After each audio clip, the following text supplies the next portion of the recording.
final issues, new number ones, all this and more on this week's Top 10 Most Anticipated Comic Books.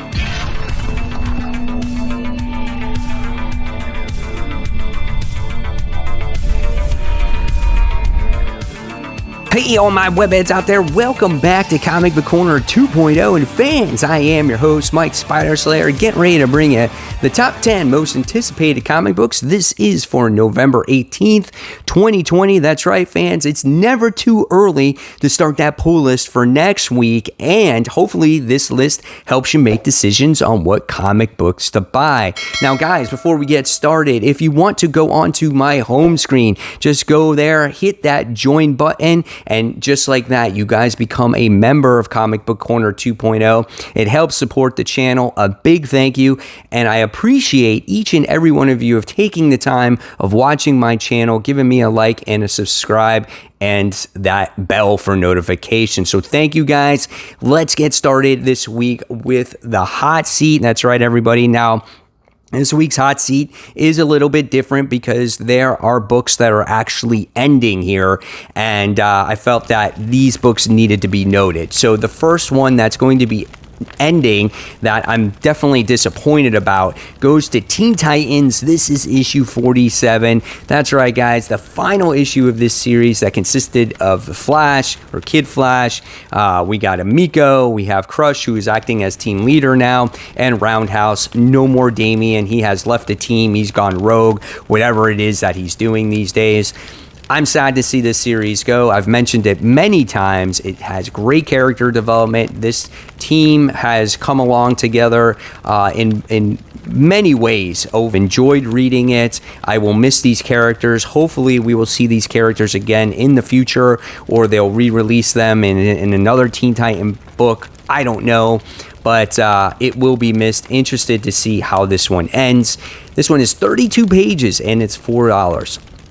Next is a book done by Aftershock. This is the conclusion to Dead Day. This is Dead Day issue 5. This is something much different than your typical zombie apocalyptic book.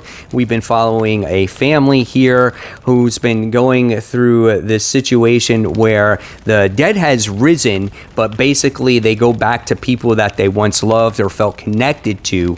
And this family has gone through quite an ordeal with their particular person that has risen during Dead Day, and I don't want to give away too much, but let me just tell you, another book that has great character development. This has exceeded all my expectations. If for some reason you didn't read the first 4 issues of this, when this comes out in trade, I definitely recommend this. This is a great book. Again, if you think this is your typical zombie apocalyptic book, you are wrong. This is a fun read. Check it out, guys. This book is 32 pages, and it's $4. Next, this book was lucky to make this list this week, because if it wasn't for so many continuing issues of different series that consisted of a story or stories that were ending, this probably wouldn't have made the list. But this goes to The Amazing Spider-Man issue 53. I am kind of over the whole Kindred storyline. I need to find out, obviously, like, what's going to be the outcome of this story. I'm not a huge fan of a continuing story arc that basically goes on forever and ever and ever. And I'm tired of Kindred. I'm tired of wondering who he is, which we finally got, and then that was underwhelming. And now we get Mary Jane back, but everything just seems like a stall. Like, we have this spider family that are possessed by Kindred, and he's fighting them, and it's just like, that's a stall, and I'm just disappointed with the book. Now, people are probably wondering, well, why do you continue to read it? Guys, Spider-Man, he's everywhere. He is my favorite hero since I was a little kid. The first books I've ever owned was Spider-Man. I have read a Spider-Man issue since, I think, a continuous issue of 313 forward. So I have not read that character in so long. I can't just not read it. I need to figure out, what's going on with the character and what's going to happen. I just wish the story would improve. So we'll see what happens. This is The Last Remains, Part 4. It says, if you think you've seen a brutal Spider-Man fight before, you're wrong. Don't miss this issue. That's all it says. So we're always promised this great stuff from Spider-Man, but it's been kind of underwhelming. This book is 28 pages. This is $4. All right, next, coming in at number 9, this continues the Ten of Swords storyline. We have Cable issue 6, which is Ten of Swords chapter 19. We have Ten of Swords chapter 18, Hellions issue 6, and we have, I think, X-Force issue 14, which is Ten of Swords chapter 17. So you have all those ones coming out. This story has been good, but it hasn't been great. I think there's just this lull in between before all the action ramps up. I think there's going to be some good ramifications here. Same thing. I've read everything that's come to Ten of Swords, Dawn of X, all those different types of books that Hickman has done. I think there will be a good payoff, and I'm keeping hope when it comes to this story here. So guys, tell me in the comments below what you think of Ten of Swords up until this point right now. All right, next, coming in at number 8, this is Big Girls issue 4. This is another series from Image Comics done by Jason Howard. Really cool series as we get to see these creatures who are males that grow up to be these grotesque, gigantic beasts. And then we get to see these females who could have this power as well, but they don't change into monsters, but they're bred to basically be, they fight against these monsters. And it's been kind of interesting. The main character here is Ember, and what we've been finding out about these particular creatures is that they still have thoughts like human, even though they're these ugly beasts, and they've been killing these creatures. So it's like, man, that's wrong, So, the surface is just beginning to get scratched here when it comes to this book. It's an interesting independent title from Image. If you haven't checked it out, see if you can find the first 3 issues on the rack. It's pretty good. Again, $4 for this book, not 4 pages.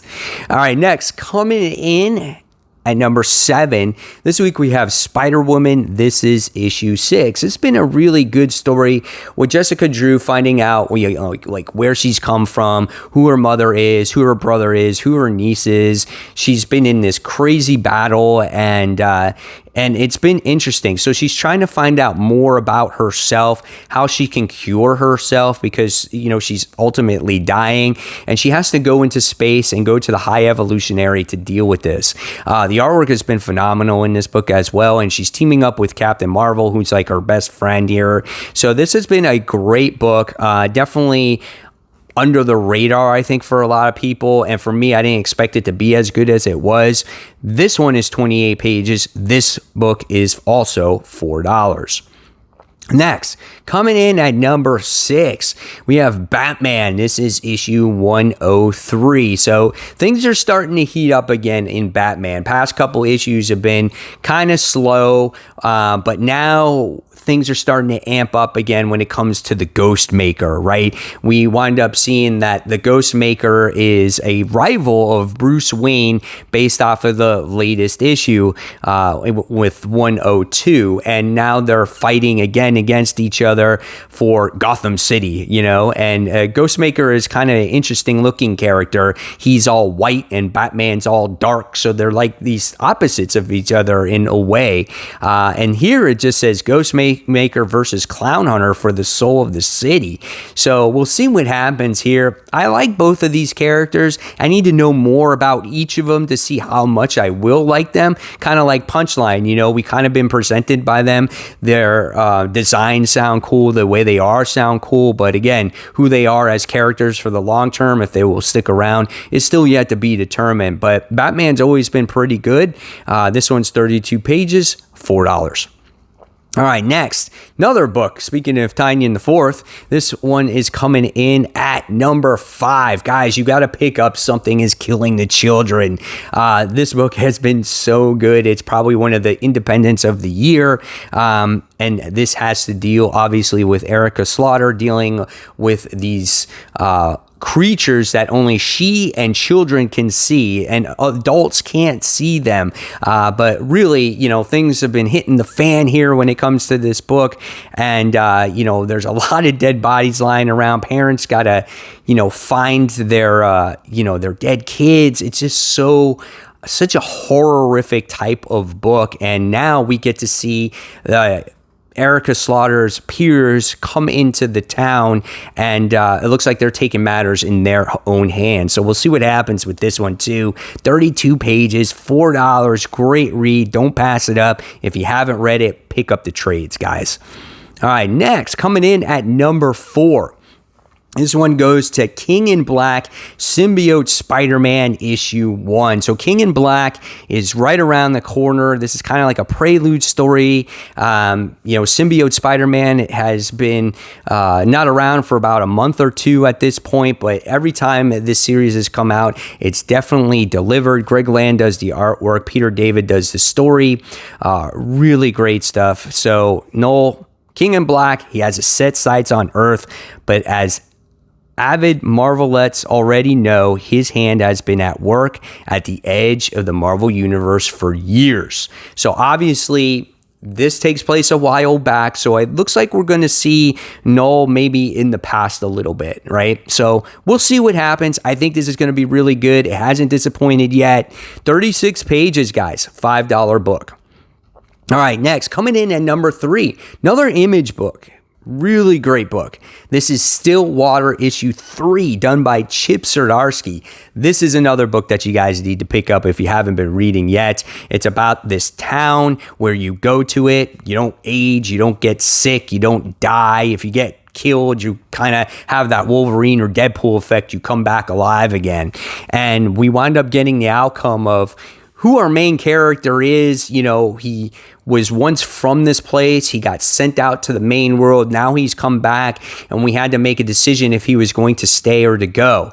And they made the decision to keep him, okay?